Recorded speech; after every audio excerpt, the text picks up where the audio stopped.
የአማራ ክልል ገቢዎች ቢሮ ሰራተኞች ቅሬታ ከምን ደረሰ ይላል የዛሬው የመጀመሪያው መግቢያ ዜናችን። የአማራ ክልል ገቢዎች ቢሮ ሰራተኞች በሀገር አቀፍ ደረጃ ጥቅምት 1 ተግባራዊ የተደረገው አዲሱ የደሞዝ ማሻሻያ እና ለ2 ዓመታት ሲጠይቁት የነበረው የጥቅማ ጥቅም ጥያቄ ከምን ደረሰ ብለን ጠይቀናል ብሏል ቲክቫ። ሰራተኞቹ ጥያቄው በክልሉ ምላሽ ቢሰጠውም ተቀባይነት የሌለው ወይም ፍትሐዊ ያልሆነ በዘፈቀድ የተመለሰ ነው ሲሉ ለቲክቫ ኢትዮጵያ ገልጸዋል ብሏል ቲክቫ። አሁን የተደረገው የደሞዝ ማሻሻያ ከደረጃ 1 እስከ 4 ለሆኑት 66 በመቶ፣ ለደረጃ 7 44 በመቶ፣ ለደረጃ 8 ደግሞ 33 በመቶ፣ ለደረጃ 13 እና ደረጃ 14 ደግሞ 99 በመቶ ነው ጭማሪ የተደረገበት ነው። ይህ ማለት ከፍተኛ ተከፋይ ለነበሩት በጥፍ ጨምሯል፣ ለሰራተኛው ግን የተደረገው አጥጋቢ አይደለም ሲሉ ጭማሪው ላይ ጥያቄ ያነሳሉ። አንድ የቢሮው ሰራተኛ ስለ ጉዳዩ ሲናገሩ አጨማምራቸው ራሱ ዘፈቀደ ነው። የሌሎቹ ሲጨምር ከታች ከፍተኛ ጭማሪ እየተደረገ ነው፣ የኛ ግን ዝብርቅርቅ ያለ ነው። ያ ማለት ለሰራተኛው ዝቅተኛ ጭማሪ፣ ለከፍተኛ ተከፋዩ ደግሞ የተሻለ ጭማሪ ነው የተደረገው ማለት ነው ብለዋል። አክለውም በአሁኑ ጭማሪም 2900 ብር የሚከፈለው አንድ ሰራተኛ አለ። በሀገር አቀፍ ሲነገር እንደሰማ ነው ጥቅምት 1 በተደረገው ጭማሪ ከ4600 ብር በታች የሚከፈለው የለም። እንዳው መርሁን ያልጠበቀ ምላሽ ነው የሰጡን በማለት ገልጧል። ሰራተኛው ይህንን በምሳሌ ያስረዳሉ። በደብዳቤው ላይ በሶስት ጎራ የተከፈለ አጨማመር ነው ያደረጉት። ለምሳሌ እኔ የደረጃ 7 ተከፋይ ነኝ፣ የሚከፈለኝ 9000 ገዳማ ነው። አሁን ግን 13000 ነው። በአንጻሩ ደግሞ ደረጃ 13 እና 14 ላይ ደግሞ ስንመለከት ከ14000 ወደ 28000 ብር አሳድገዋል። ከዚህ በፊት የነበረን የደሞዝ ልዩነት የ5000 ብር ነበር። አሁን ግን የ15000 ብር ሆኗል። በሀገር አቀፉ የደሞዝ ጭማሪ መሰረት ሲታይ ፍትሐዊ ያልሆነ ነው። እኛም የምናገረው ምላሽ እንደማይኖር እያወቅን ነው በማለት ተናግሯል። ሰራተኞቹ ሌላ ጥያቄም ያነሳሉ። ሀገራዊ ጭማሪ ከጥቅምት 1 ጀምሮ እንደሆነ በማንሳት የኛ ግን ከየካቲት ወር ጀምሮ ነው የሚሰጠን፣ ማለትም የ4 ወር ላይከፍሉን ነው ሲሉ ያነሳሉ። በተጨማሪም ቲክቫ የተመለከተውና የክልሉ መንግስት የላከው እንደሆነ ሰራተኞች የነገሩን የደሞዝና የጥቅማ ጥቅም ጭማሪ ደብዳቤ ላይ ሌላም የሚነሳ ቅሬታ እንዳለው ጠቁሟል። በዚህ ደብዳቤ ላይ የስልክ አበል ክፍያዎች የሚሰጡት ከደረጃ 8 እስከ ደረጃ 14 ላሉት ብቻ መሆኑ የተገለጸ መሆኑንና ሰራተኞቹን በጠየቅንበት ወቅት ከደረጃ 1 ጀምሮ ከዚህ ቀደም ይሰጥ እንደነበር ነግረውናል። ቲክቫ ኢትዮጵያ የክልሉን የገቢዎች ቢሮ የሰው ሀብት አስተዳደር ኃላፊ ማብራሪያም ጠይቆ ነበር። የሰው ሀብት አስተዳደር ኃላፊ የሆኑት አቶ ሽመልስ አዱኛ እኛ ራሳችን መጀመሪያ ሳንግባባ እናንተ በመሀል ገብታችሁ ሌላ ነገር አታምጡ። እኛ የክልሉ መንግስት የሰጠንን ደብዳቤ ወደ ዞን አውርደናል። ከእናንተ የተሻለ እኛንን ለሰራተኞች የምንጨነቀው ባልጨረስነው ጉዳይ ላይ ምንም መረጃ ልሰጥ አልችልም፣ እናንተ አታስፈልጉም ሲሉ ተናግረዋል። በስልክ ቃለመጠይቅ ወቅትም ኃላፊው ክልሉ የወሰነውን ውሳኔ አውርደናል፣ ካዩት በኋላ ብዙም ሚቲንግ ይኖረናል ሲሉ ለጥያቄዎቻችን ምላሽ ለመስጠት ፈቃደኛ ሳይሆኑ ቀርተዋል ብሏል ቲክቫ ኢትዮጵያ። ሌላው ዜና ኢትዮ ጅቡቲ ምድር ባቡር ነዳጅን ሙሉ በሙሉ ሊያጓጉዝ ነው ተብሏል። የኢትዮ ጅቡቲ የምድር ባቡር አክሲዮን ማህበር በመጪው ዓመት ለመጀመሪያ ጊዜ ነዳጅን ሙሉ በሙሉ በባቡር ለማጓጓዝ ዝግጅቱ ማጠናቀቁን አስታውቋል።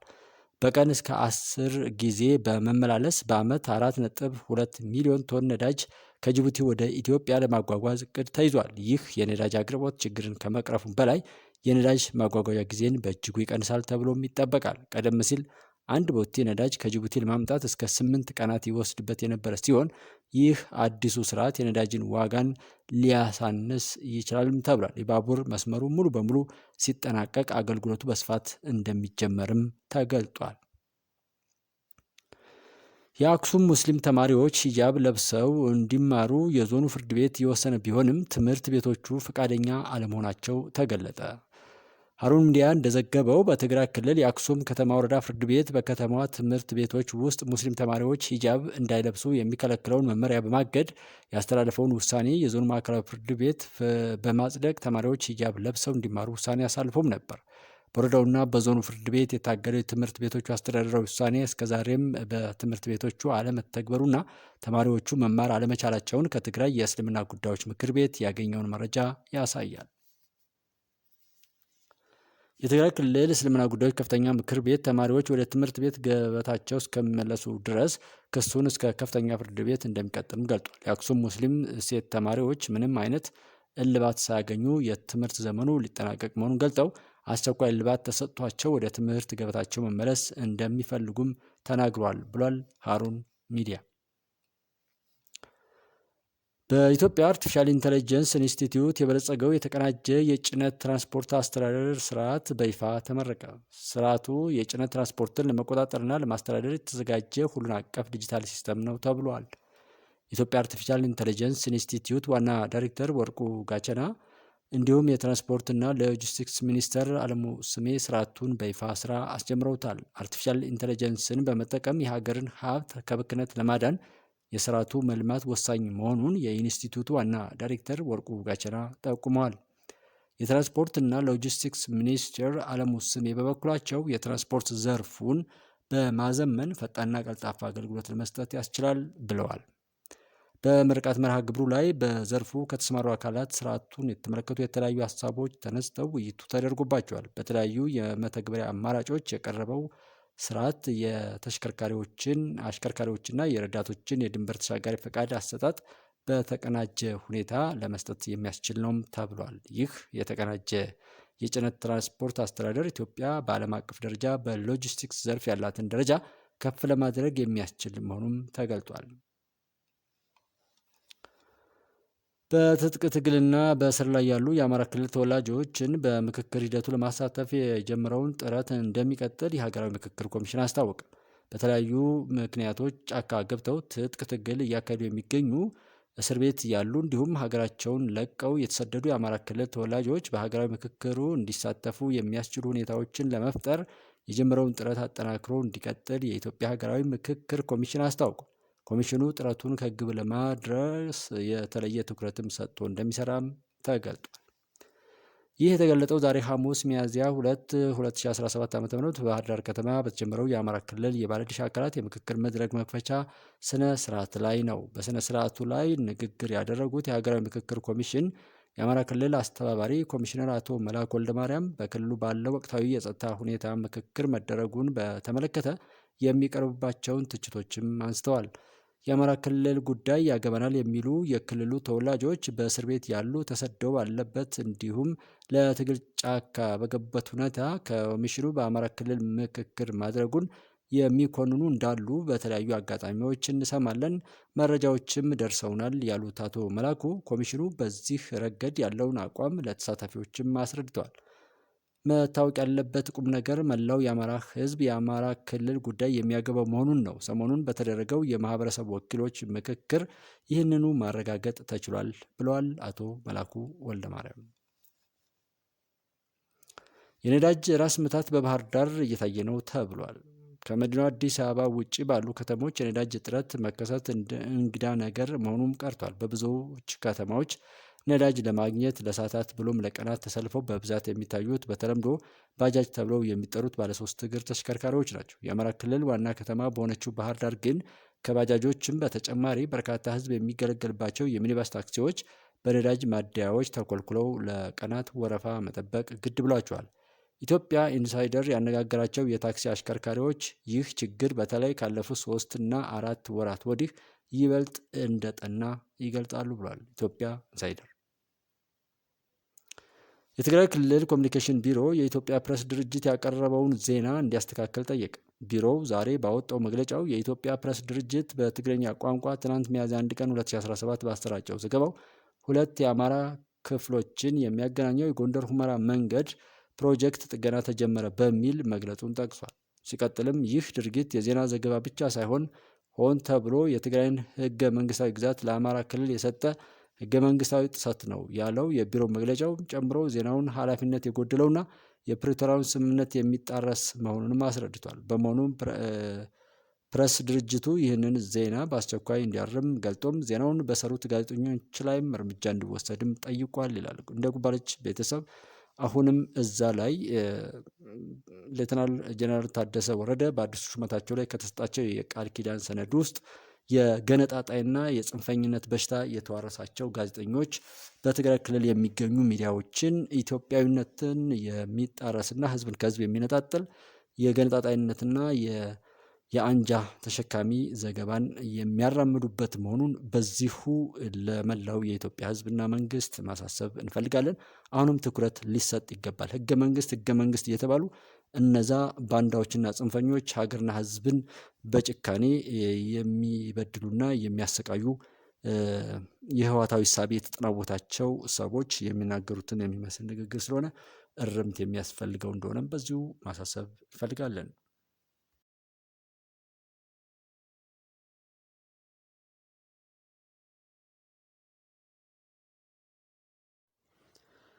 ግለሰቡ ስነ ምግባር የጎደለው በአሽከርካሪው ላይም ሲያደርግ የነበረው አጸያፊ ተግባር ነው፣ ተይዞ ምርመራ ይጣራ ነው ብሏል ፖሊስ። የድሬዳዋ ፖሊስ በአንድ የከባድ ተሽከርካሪ ሹፌር ላይ አጸያፊ ሲል የጠራውን ተግባር የፈጸመ ግለሰብን በቁጥጥር ስር አውሎ ምርመራ እያጣራ መሆኑን አሳውቋል። ሰሞኑን በአንድ የከባድ መኪና አሽከርካሪ ተቀርጾ በማህበራዊ ሚዲያ ላይ የተሰራጨ ቪዲዮ አለ። ይኸው ቪዲዮ አንድ ግለሰብ የከባድ መኪና አሽከርካሪን ተንጠልጥሎ ሲደበድብ የሚያሳይ ነው። ድርጊቱን የተፈጸመውም ድሬ ላይ ነው። የድሬዳዋ ፖሊስም የድርጊቱን ፈጻሚ በቁጥጥር ስር መዋሉን አመላክቷል። የግለሰቡ ስም ሙክታር መሐመድ እንደሚባልና መጋዘን አካባቢ ላይ እንደ አጋዥ ሆነው ከሚሰሩ ወጣቶች አንዱ ነው ያለው ፖሊስ ስነ ምግባር የጎደለው በአሽከርካሪው ላይም ሲያደርግ የነበረው አጸያፊ ተግባር ነው ብሏል። ፖሊስ ድርጊቱ በተፈጸመ በ2 ቀናት ነው ግለሰቡን ያስኩት ያለ ሲሆን ድርጊቱን የፈጸመው የትራንስፖርትና ሎጂስቲክስ ባለስልጣን ትራንስፖርት ተቆጣጣሪ አይደለም፣ የትራፊክ ፖሊስ አባልም አይደለም፣ መደበኛ የፖሊስ ኃይልም አይደለም፣ አንድ አጋዥ ኃይል ነው ሲል አስረድቷል። አጋዥ ኃይል የሚባለው በከባድ መኪና ላይ የሚጫንና የሚወርድ ንብረትን የሚጭን እና የሚያወርድ ነው ሲል ነው የገለጸው። ግለሰቡ በተጠረጠረበት ወንጀል ተይዞ ምርመራ ይጠራበት እንደሆነ የገለጸው የድሬዳዋ ፖሊስ ከሹፌሩ አቤቱታ እንዳልቀረበና ግለሰቡ የተያዘው በማህበራዊ ሚዲያ ጥቆማ እንደሆነም አመላክቷል።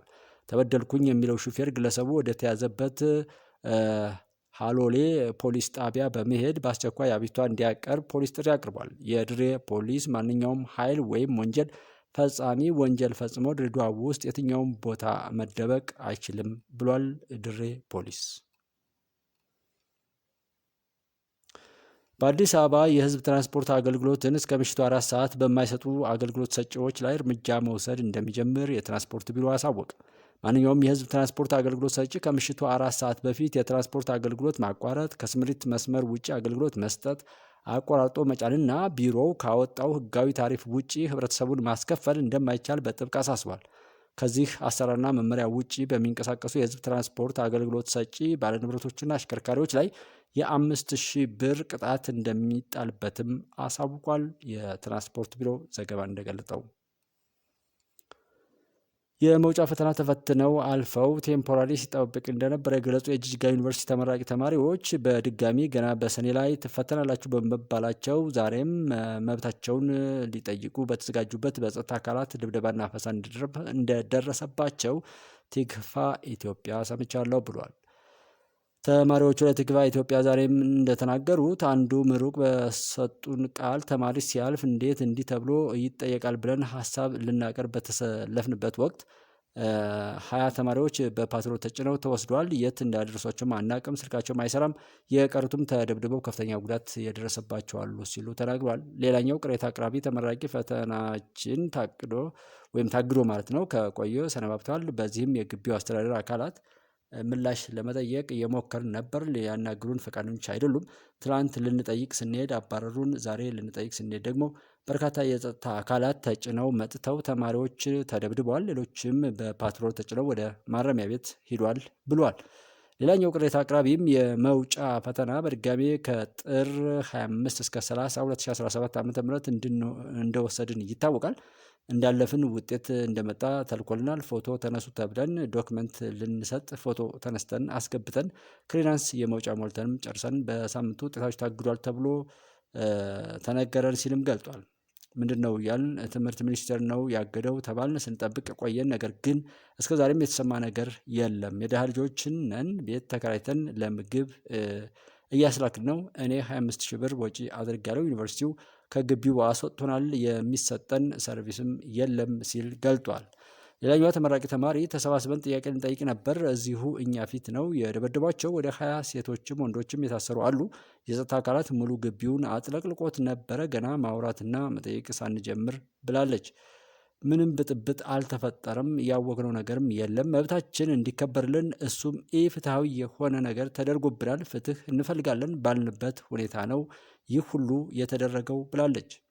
ገና እየተሰባሰብን ባለንበት መሳሪያ ታጥቀው ዱላ ይዘው የመጡ የጸጥታ ኃይሎች ሰበሰቡንና ተማሪዎቹን በግፍ እየደበደቡ ነበረ። አውላላ ሜዳ ላይ ታፍሰው የተወሰዱ ሌላ አሉ። ወደ 20 የሚሆኑ ስንደውልም ስልካቸውም አያነሱም። የት እንዳሉም አናቅም። አይተናል፣ እዛ ነበርን፣ በመኪና ጭነው ነው የወሰዷቸው ስትልም ተናግራለች ብሏል ቲክቫ ኢትዮጵያ። ቅሬታ አቅራቢዎቹ በመጨረሻም ለጉዳዩ አፋጣኝ መፍትሄ እንዲሰጣቸው ያሳሰቡ ሲሆን ለቅሬታቸው ምላሽ በማግኘት ቲክቫ ኢትዮጵያ ወደ ዩኒቨርሲቲውና ትምህርት ሚኒስቴር ሙከራ ቢያደርግም ለጊዜው ስልክ አልተነሳም። የጅጅጋ ዩኒቨርሲቲ ፕሬዚዳንት በሽር አብዱላሂ የተማሪዎቹን ቅሬታ በተመለከተ ምላሽ እንዲሰጡ ትላንት በጠየቅናቸው ወቅት ስለ ጉዳዩ ከትምህርት ሚኒስቴር ጋር እየተነጋገሩ መሆናቸውን ገልጠውልን ነበር ብሏል ቲክቫ። ፕሬዚዳንቱ በወቅቱ እውነቱን ሲያስረዱም ጉዳዩ ፈተና በሁለተኛ ጊዜ የተቀመጡት ተማሪዎች ውጤታቸው ቺቲንግ ምልክት አለው በመባሉ ትምህርት ሚኒስቴር ሆልድ ስላደረገው ነበር ያሉት። ጉዳዩን የምንከታተለው ይሆናል ብሏል ቲክቫ ኢትዮጵያ በዘገባው። የአካባቢ ባለስልጣናትም ስለ ዋጋ ጭማሪው መረጃ እየሰጡን አይደለም። በመንግስት እየቀረበ ያለው የአፈር ማዳበሪያ ደግሞ አርሶ አደሩ እንዳይገዛ ታጣቂዎቹ እየከለከሉ ነው አሉ አርሶ አደሮቹ።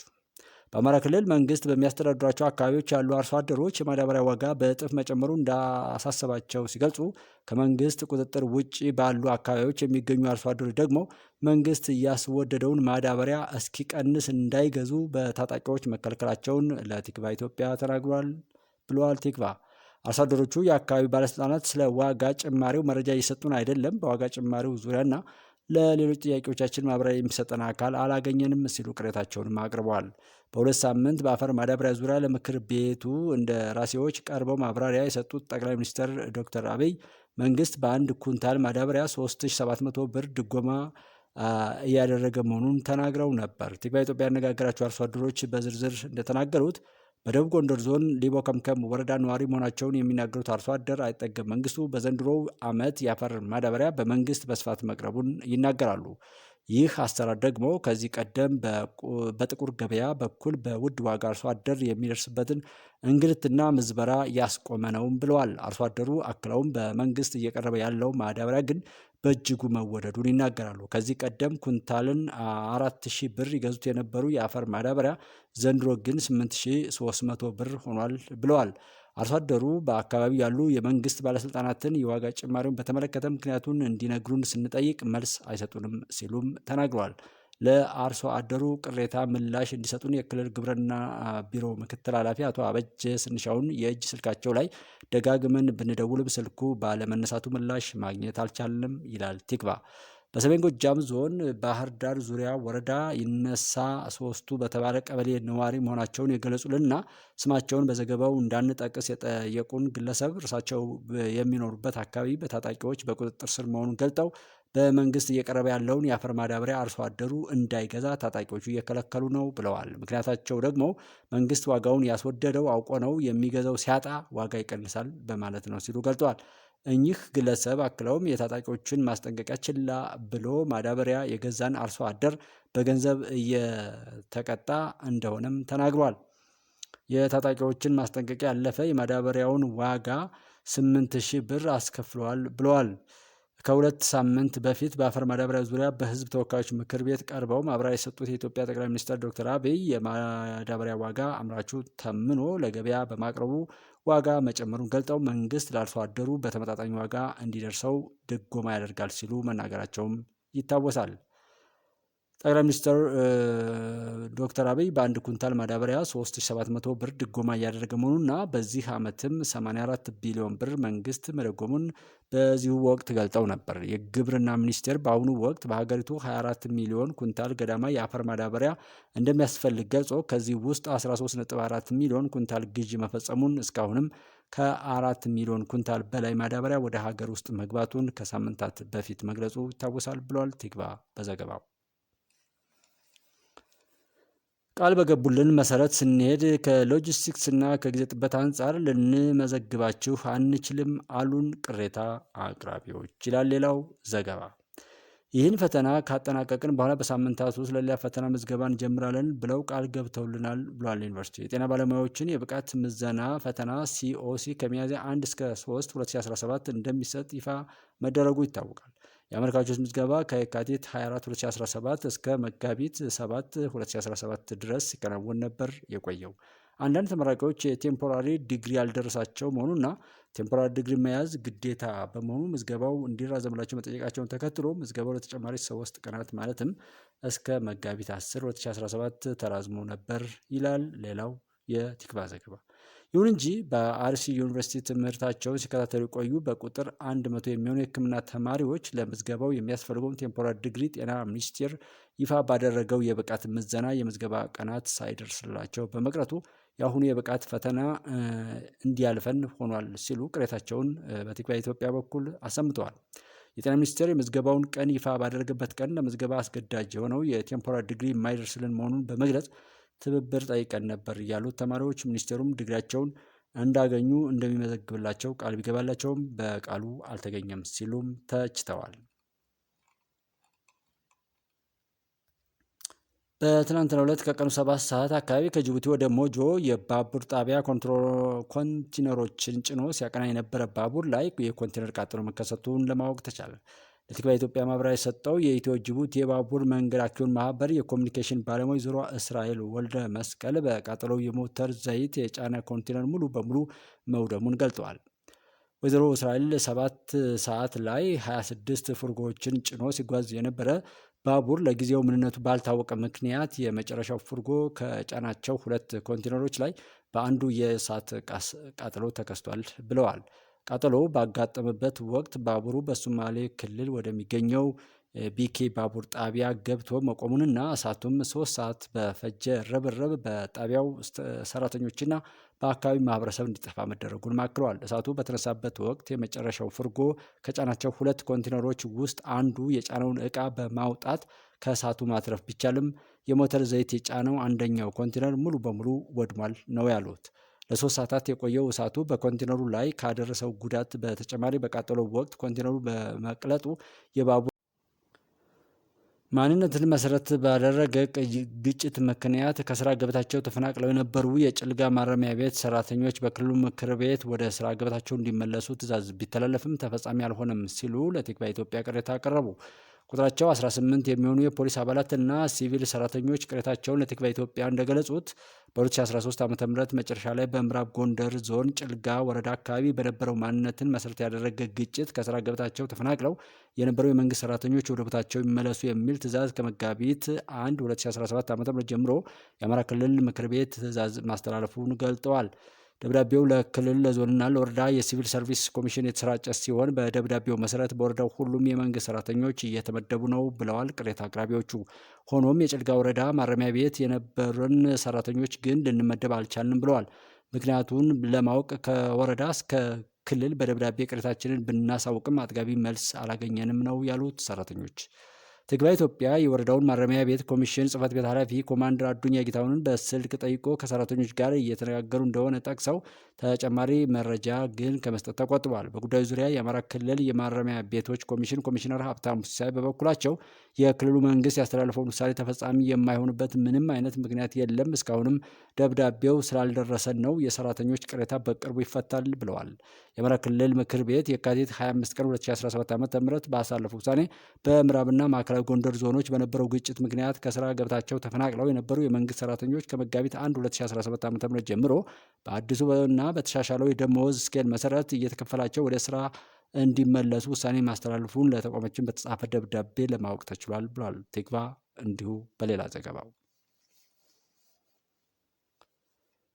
በትግራይ ክልል ባለፈው 2 ዓመታት 1664 ሰዎች በተቀበሩ ፈንጂዎች ጉዳት እየደረሰባቸው እንደሆነ ተገለጠ። የፕሪቶሪያ የሰላም ስምምነት ከተፈጸመ ወዲህ ይህንን ያክል ቁጥር ያላቸው ሰዎች ጉዳት ሲደርስባቸው ከእነዚህ ውስጥ 259ኙ ደግሞ ሕይወታቸው እንዳለፈ የመልሶ ግንባታና ልማት ድርጅት ራዶ አስታውቋል። ዓለም አቀፍ የፈንጂ ግንዛቤ ማስጨበጫ ቀንን ምክንያት በማድረግ በመቀሌ በተደረገ ስብሰባ ላይ የራዱ ኃላፊው አቶ ተስፋ ገብረ ማርያም እንደገለጹት የተቀበሩ ፈንጂዎችና ጥይቶች አሁንም በተለያዩ የትግራይ ክፍሎች ውስጥ ይገኛሉ ብለዋል። የፈንጂ አምካኝ ግብረ ኃይል አስተባባሪ የሆኑት ኮሎኔል ተስፋ አብርሃ በበኩላቸው በክልሉ ውስጥ በየቀኑ የፈንጂ አደጋዎች እየደረሱ መሆናቸውን ገልጠው የበጀት እጥረትና ለጉዳዩ በቂ ትኩረት አለመሰጠት ስራቸውን እያደናቀፍባቸው መሆኑን አስረድቷል ሲል የክልሉ ማስ ሚዲያ ዘግቧል። መምህራን ተማሪዎቻቸው ከእውቀት ባለፈ በባህሪም ምስጉን እንዲሆኑ ማነጽ ይጠበቅባቸዋል አሉ ፕሮፌሰር ብርሃኑ ነጋ። መምህራን ተማሪዎቻቸው በእውቀት ብቻ ሳይሆን በባህሪም ምስጉን እንዲሆኑ ማነጽ እንደሚገባቸው የትምህርት ሚኒስትሩ ፕሮፌሰር ብርሃኑ ነጋ ገለጡ። ሚኒስትሩ በጂንካ ከተማ እየተካሄደ ባለው የደቡብ ክልል ትምህርት ጉባኤ ላይ ተገኝተው ባስተላለፉት መልእክት ባለፉት ዓመታት እንደ ሀገር በትምህርት ጥራት ላይ ለገጠሙ ችግሮች መፍትሄው የጋራ ጥረትን ይጠይቃል ብለዋል። በተለይ የግብረ ገብነት ትምህርት መላላት ኩረጃን የሚያስቀድምና ለመምህርነት ክብር የማይሰጥ ትውልድ እንዲፈጠር ማድረጉን ተናግሯል። ችግሩን በዘላቂነት ለመፍታት ተማሪዎችን በትምህርት ቤት እውቀት ከማስጨበጥም ባለፈ በባህሪ ምስጉን እንዲሆኑ በጋራ መስራት የግድ የሆነበት ጊዜ እንደሆነም አንስተዋል። ትውልዱ በግብረ ገብነት ከታነጸ በምክንያታዊ አስተሳሰብ የተቃኘ በንግግር የሚያምንና ታላላቆችን የሚያከብር ይሆናል እና ያሉት ሚኒስትሩ ይህ የሁሉንም ብርቱ ጥረት ይጠይቃል ብለዋል። ትምህርት ቤቶች የእውቀት ማዕድ በመሆናቸው ከመደበኛ እውቀት በተጨማሪ ተማሪዎች ከማህበረሰቡ ጋር እንዴት መኖር እንዳለባቸው የሚማሩባቸውን ክህሎቶች ማስረጽ አስፈላጊ መሆኑንም ሚኒስትሩ አስገንዝበዋል። እነዚህን ክህሎቶች ከግብረ ገብ ትምህርት ጋር በማስተሳሰር ተማሪዎችን በመልካም ስነ ምግባር በመቅረጽ እንደሚገባ ጠቅሰው ራሳቸው መምህራንም በባህሪያቸው ምስጉንና ለሌሎች አርአያ ሊሆኑ ይገባል ነው ያሉት። እንደ ኢዜአ ዘገባ በመድረኩ ላይ የክልሉ ርዕሰ መስተዳደር ጥላሁን ከበደን ጨምሮ ከፍተኛ የመንግስት የስራ ኃላፊዎችና ባለድርሻ አካላትም ተገኝተዋል ተብሏል። የአሚኮ ዘገባ እንደ አስቀመጠው። ወደ ውጭ ዜናዎች ስናልፍ ቻይና አሜሪካ ላይ የ84 በመቶ ታሪፍ መጣሏን አስታወቀች። ቻይና በአሜሪካ ላይ ጥላው የነበረውን የ34 በመቶ ታሪፍ ወደ 84 በመቶ ማሳደጓን ገልጣለች። የአሜሪካው ፕሬዚዳንት ዶናልድ ትራምፕ ከቻይና ወደ አሜሪካ የሚገቡ ምርቶች ላይ የ104 በመቶ ታሪፍ መጣላቸውን ተከትሎ ነው ሀገሪቱ ማሻሻያውን ያደረገችው። በኢኮኖሚ ረገድ ለሚደረግ ጦርነት እስከ መጨረሻው ለመታገል ዝግጁ ነኝ ያለችው ቻይና አሁንም ወደ ኋላ እንደማታፈገፍግ ነው ያስረገጠችው። በሌላ በኩል የአውሮፓ ህብረት በአንድ የአሜሪካ ምርቶች ላይ ታሪፍ ለመጨመር ድምፅ መስጠቱ ተጠቁሟል። የታሪፍ እርምጃው የአውሮፓና እስያ ሀገራት አክሲዮን ገበያ እንዲያሽቆለቁል ከማድረጉም ባሻገር የአሜሪካና የዓለም አቀፍ ኢኮኖሚ 60 በመቶ እንዲወድቅ ያደርጋል ሲል ቢቢሲ በዘገባው አመላክቷል። የአሜሪካ ባለስልጣናት በሶማሊያ ጉዳይ ላይ ሁለት የተለያየ ሀሳብ መያዛቸው ተዘገበ። አንዳንድ የአሜሪካ የውጭ ጉዳይ መስሪያ ቤት ኃላፊዎች አሜሪካ በሶማሊያ ያለውን ኤምባሲዋን እንድትዘጋ እና አብዛኛው የአሜሪካ ጦር ከሶማሊያ እንዲወጡ መጠየቃቸው ተነግሯል። በአንጻሩ ሌሎች ኃላፊዎች በሞቃዲሾ ያለውን ኤምባሲ መዝጋት በሶማሊያ ፌዴራል መንግስት ያለውን እምነት እንደሚቀንስና ውድቀቱን እንደሚያፋጥንም ተናግሯል። ሶማሊያ ባለፉት ዓመታት በአልሻባብ ጫና ውስጥ የቆየች ሲሆን ከቅርብ ጊዜ ወዲህ አልሻባብ ዳግም ማንሰራራት መጀመሩ ስጋት ፈጥሯል። ከዚህ በፊት ፕሬዚዳንት ትራምፕ በሶማሊያ ያለውን ጦራቸውን ሙሉ ለሙሉ ለማስወጣት እያቀዱ ስለመሆኑ መዘገቡ ይታወሳል ብሏል ማይ ታይምስ የተሰኘ ድረገጽ። መታጠቢያ ቤቶችን መልሰን በውሃ እናንበሸብሻለን ሲሉ ዶናልድ ትራምፕ ተናገሩ። የአሜሪካው ፕሬዚዳንት ዶናልድ ትራምፕ ወደ መታጠቢያ ቤቶች የሚደርሰው የውሃ ግፊት መጠን ላይ የተጣለውን ገደብ የሚያነሳ ትዕዛዝ ፈረሙ። ትራምፕ ከዋይት ሀውስ በሰጡት መግለጫ የአሜሪካ መታጠቢያ ቤቶችን መልሰን በውሃ እናንበሸብሻለን ብለዋል። ከረጅም ጊዜ አንስቶ ገደቡ ለትራምፕ የጎን ውጋት ሆኖባቸውም ነበር። ከአካባቢ አየር ጋር በተያያዘና ውሃ ለመቆጠብ ሲባል በቀድሞው የዩናይትድ ስቴትስ ፕሬዚዳንት ባራክ ኦባማ አማካኝነት ተግባራዊ የሆነውን ይህን ገደብ ትራምፕ ለመጀመሪያ ጊዜ ፕሬዚዳንት ሲሆኑ ሽረውት ነበር። ይሁንና ልክ እንደ ኦባማ ዲሞክራት የነበሩት የቀድሞው ፕሬዚዳንት ጆ ባይደን መልሰው ገደቡ እንዲቀጥል አድርገውት ነበር። አሁን ደግሞ ትራምፕ ይህን ትዕዛዝ ሽረውታል። ትራምፕ ሮብ ዕለት ማስፈጸሚያ ትዕዛዙን ሲፈርሙ ለጋዜጠኞች እንደተናገሩት እኔን በሚመለከት ቆንጆ ፀጉሬን ለመንከባከብ በደንብ መታጠብ ደስ ይለኛል ሲሉ አፊዘዋል። በእስካሁን ገደብ መሰረት ከአንድ መታጠቢያ ቤት የሚፈሰው የውሃ ግፊት በደቂቃ 10 ሊትር ውሃ ገዳማ ነበር ተብሏል። በመጨረሻም ዓለም አቀፉ የቀይ መስቀል ኮሚቴ የሱዳን ተፋላሚ ኃይሎች በድሮን መሠረተ ልማቶች እያጠቁ ነው አለ። ቀይ መስቀል እንዳስታወቀው በሱዳን የድሮን ጥቃቶች በሆስፒታሎች፣ በውሃና ኤሌክትሪክ መሠረተ ልማቶች ላይ እየተፈጸሙ ነው ብሏል። ከ70 በመቶ በላይ የሚሆኑት በሱዳን የሚገኙ ሆስፒታሎች አገልግሎት እየሰጡ የማይገኙ ሲሆን በጤና መሠረተ ልማቶችና በሌሎች መሠረተ ልማቶች ላይም እየተፈጸመ ያለው ጥቃት የኮሌራ ስጋትን ይጨምራል ብሏል። የቀይ መስቀል የአፍሪካ ዳይሬክተር ፓትሪክ የሱፍ በቅርቡ በተፈጸመ የድሮን ጥቃት በካርቱም አቅራቢያ የመብራት አገልግሎት መቋረጡን የተናገሩ ሲሆን በአሁኑ ጊዜ ድሮኖች በሁሉም አካላት ዘንድ መኖራቸው የሚፈጸመውን ጥቃት መጨመሩን ገልጠዋል። በሱዳን አሁንም ውጥረትና ግጭቱ የቀጠለ ሲሆን በመሠረተ ልማቶች ላይም በሚፈጸሙ ጥቃቶች የተነሳ ብዙ ሰዎች አገልግሎት እያገኙ እንዳልሆነም ተመላክቷል ሲል ሮይተርስ ዘግቧል። የተከበራችሁ የኩባለች ቤተሰቦች የሰዓቱን ዜናዎች በዚሁ አጠናቀናል። በሌላ ጊዜ እስከምንገናኝ መልካም ጊዜ